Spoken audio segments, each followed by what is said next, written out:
Hi, I hope you're doing well. I'm back again today to talk about the full moon happening at 27 degrees Aquarius. So, when I talked about the new moon earlier in the month, I did mention that it was sort of really connected to this full moon that was happening. And, moon cycles generally are anyhow. But the real thread that's holding these two energies together or these two moons together is the abstract energy and also the gate 29. We do have Mercury in the gate 29 a little bit more than normal, and that's because it is retrograding. But we also have the gate 29 being highlighted by the sun for this full moon, as well as the Earth and Moon in the gate 30. And so this is sort of the half of the cross of contagion.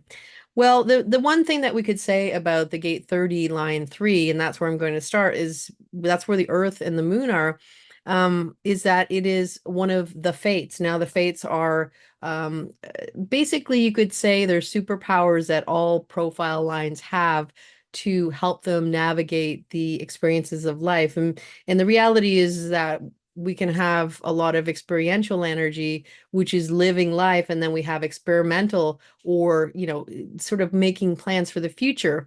And that's sort of a logical perspective, but then logic has to go out into the world, and that's where we actually live life. And we know that life is not just a straight line or path. It usually will have some diversions or things that we didn't expect. And the gate 30 is really where it's giving you sort of an out for those unexpected parts of life. And so what the gate 30 line 3 is called is it's called resignation, which is basically it basically just says accepting life exactly as it is, as opposed to how you want to see it. This is less about seeing life in a way where, okay, it's like this and it will never change.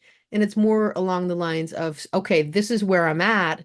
So in order for me to get there, I have to do A, B, and C. And that is just, it's basically taking stock of where you are, because if you don't know where you are, you can't really move in a way that's purposeful because you don't even know what resources you have. And that's what the Earth and the Moon are saying in the gate 30 line 3. It's saying when you see the world in a way where you see the reality. And I sort of look at this line as being very close to the gate 20, where it is reality in the now and seeing everything that is actually true for you in your life. Then again, you know what you're working with and you know how far you can go.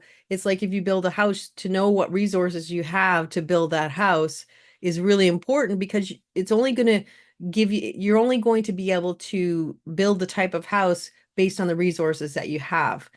And so this is what it basically is saying. And if there are things in your life that you don't like, pretending that they're not real, pretending that, somebody's better than they really are, and like those types of things, especially with relationships, is it's this idea of imagining that somebody could be better because if you give them enough love, or you help them enough, or a friend who, always seems to do the same thing, but if you continue to aid them in their journey, that they're going to change in some way. But this is saying, sometimes what you see is exactly what the truth is. Now, if you connect the energy of the gate 30 line 3 with this accepting what is, and we bring in the gate 29 where the sun is and also Mercury is there, this is really talking about being very choosy about what you say yes to. And once again, if we're looking at how many resources do you have as an individual, this is asking the question of what can you actually say yes to? And if you do say yes to it, can you get the job done in a way you feel inspired and empowered? And if you can't, should you maybe let it go? And so this is about really picking and choosing the places you put your energy, because you want to put your energy in a place where you're going to get maximum benefits.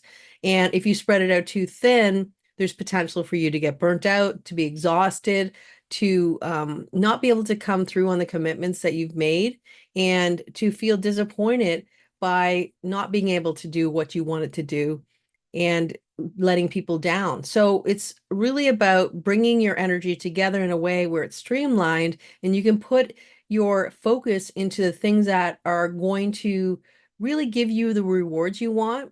Because when we look at the gate 29, it's half of the 2946 channel, which is a tantric channel that is about being in the right place at the right time. It's only when you're saying yes to the right things in your life that you're going to be on a path that is going to lead you to the gifts that are meant for you.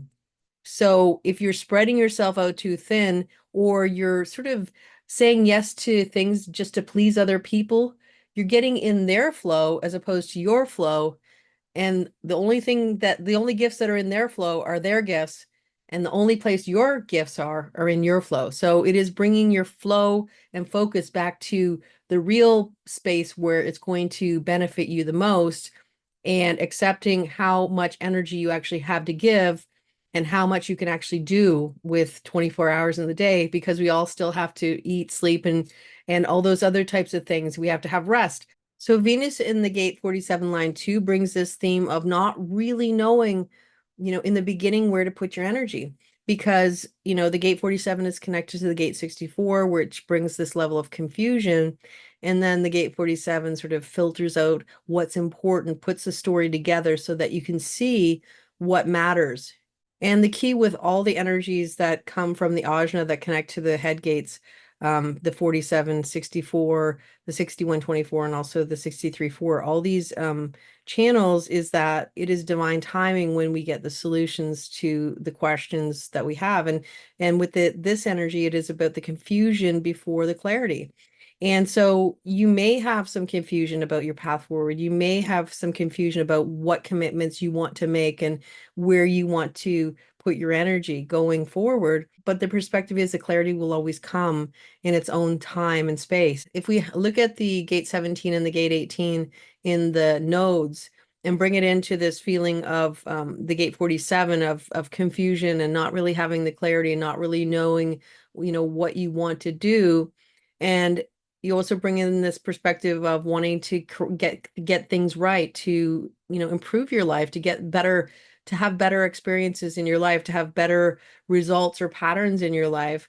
There is this potential to sort of get lost in this belief that it's just too much, and you can't overcome wherever you are in this moment. Again, back to the gate 30 line 3, what this is really saying is that the answers and the solutions to the things that sort of keep you up at night will come again in their own timing, and you will get the answers that you need.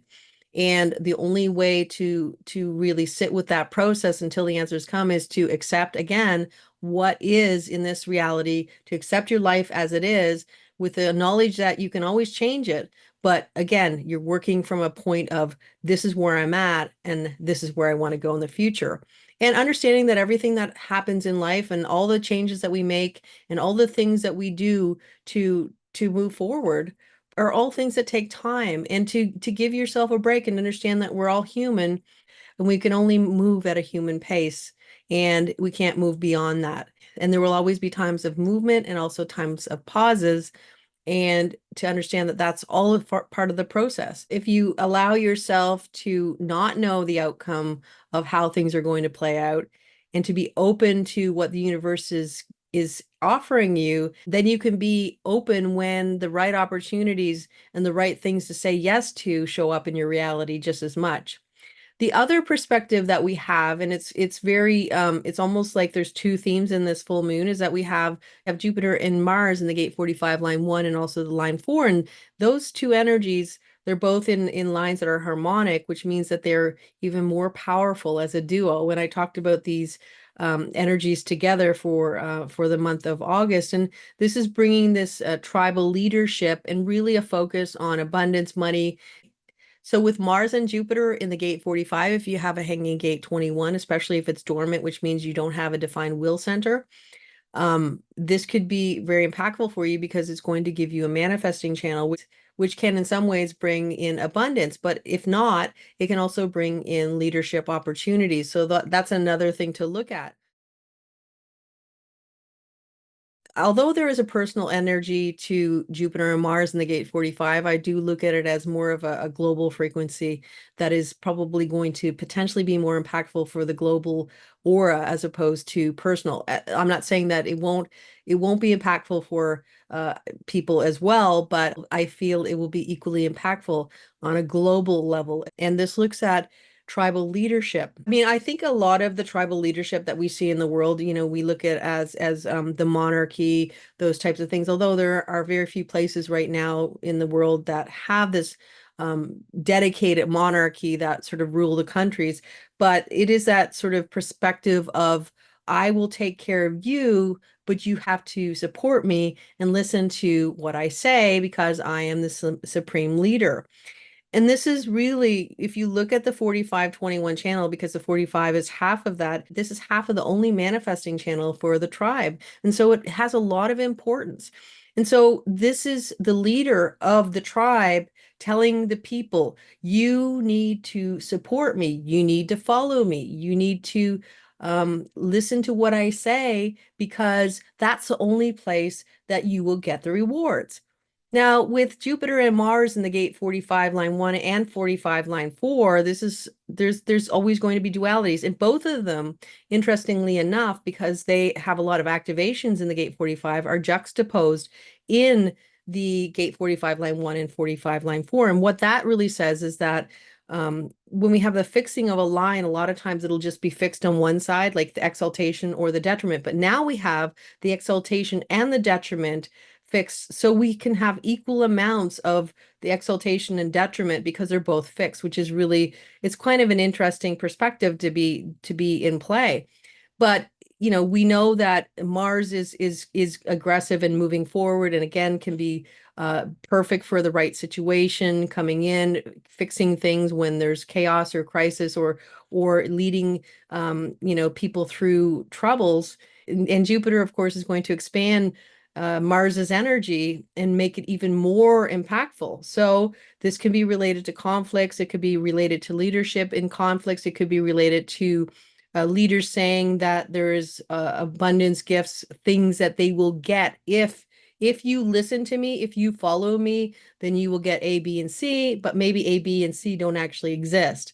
The key with tribal leadership is it is always about a leader gives and gets a lot back, but they have to make sure that their people are taken care of. And so if they are not taking care of their people, if they are saying things that are not true, then that is when their leadership can falter. And that is when leaders can be pulled from where they are.